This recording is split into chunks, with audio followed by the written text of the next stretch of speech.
এটা তো আমরা একটু হতাশ হয়ে পড়ছি, আবার মনে জোরও রাখতে হচ্ছে, আশাও রাখতে হচ্ছে, কিন্তু আমরা সবসময় চেষ্টা করছি কিছু একটা বিচার পাই, এবং কোটি কোটি লোক দেশের বিদেশের তারাও চেষ্টা করছে যে যাদের ন্যায় বিচার হয়।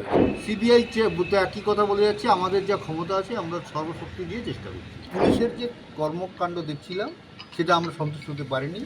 সিবিআই তো তদন্ত শুরু করেছে, কিন্তু আজকে এতগুলো দিন হয়ে গেল, প্রায় 2 সপ্তাহ হতে চলেছে। এটা তো আমরা একটু হতাশ হয়ে পড়ছি, আবার মনে জোরও রাখতে হচ্ছে, আশাও রাখতে হচ্ছে। আমরা তো ভালো এজেন্সি চেয়েছিলাম হাইকোর্টের কাছে, হাইকোর্ট সিবিআইকে ভালো এজেন্সি মনে করেই বিচার ব্যবস্থাটা ওদের কাছে দিয়েছে। কালকে আমাদের মুখ্যমন্ত্রী প্রশাসনিক প্রধান উনি বলেছেন আমরা কেসটাকে জলে ফেলে দিয়েছি। উনি যদি ভেবে থাকেন তাহলে তাই হয়েছে, কিন্তু আমরা সবসময় চেষ্টা করছি কিছু একটা বিচার পাই, এবং কোটি কোটি লোক দেশের বিদেশের তারাও চেষ্টা করছে যে যাদের ন্যায় বিচার হয়।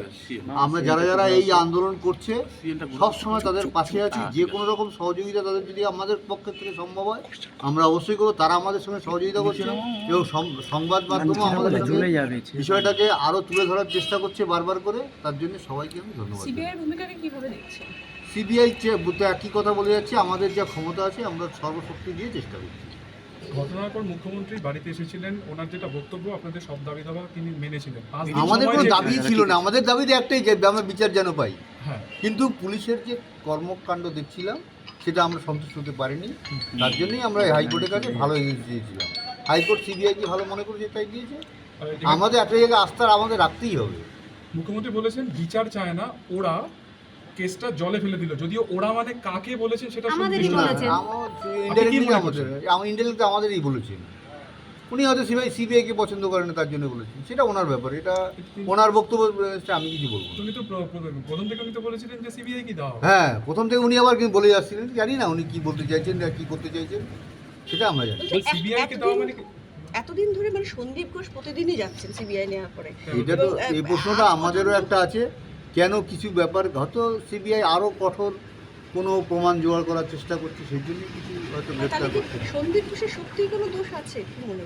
আমাদের তো ডিপার্টমেন্টের উপর পুরো সন্দেহ প্রথম থেকেই, কারণ পরবর্তীকালে যে সমস্ত ভিডিও ক্লিপ দেখেছি তাহলে তো এখন পুরোপুরি ডিপার্টমেন্টের উপরেই আমরা দায়ী করি। ডিপার্টমেন্টকে তো প্রথম থেকে দায়ী করে আসি। এখনো পর্যন্ত মুখ্যমন্ত্রী হিসেবে মমতা ব্যানার্জির ভূমিকা, সেটাতে আপনারা সন্তুষ্ট? মানে তার বিভিন্ন রকমের না, এই ব্যাপারে কথাবার্তা আমি কোনো মন্তব্য করবো না।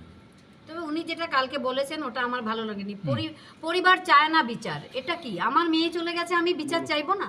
ঠিক। দুনিয়ার কোটি কোটি লোক বিচার চাইছে, আর পরিবার বিচার দুনিয়ার চায় না। কোটি কোটি বিশ্ব আমার মেয়ের পাশে দাঁড়িয়েছে, তারা এত আন্দোলন করছে এবং সবাই আমরা I want তাদের justice, আন্দোলনকে সমর্থন সমস্ত করছি। রাস্তাঘাট ভরে গেছে। এবং আমি চাইছি যে আমার মেয়ের যতদিন বিচার না পায় ততদিন যেন তারা সেই আন্দোলন চালিয়ে যায়। সেখানে উনি বলছেন পরিবার বিচার চায় না, এবং সে এটাও বলেছেন যে আন্দোলনকে জল ঢেলে দেওয়া। আমার মনে হয় ওনার তো ছেলে মেয়ে নেই, তাই উনি সন্তান হারা বাবা মার যন্ত্রণাটা বুঝতে পারছেন না, তাই হয়তো উনি এই কথা বলছেন। কথা বলার মানসিকতা ওনার আসছে, এই ব্যাপারে আমরা আর কোনো মন্তব্য করবো না।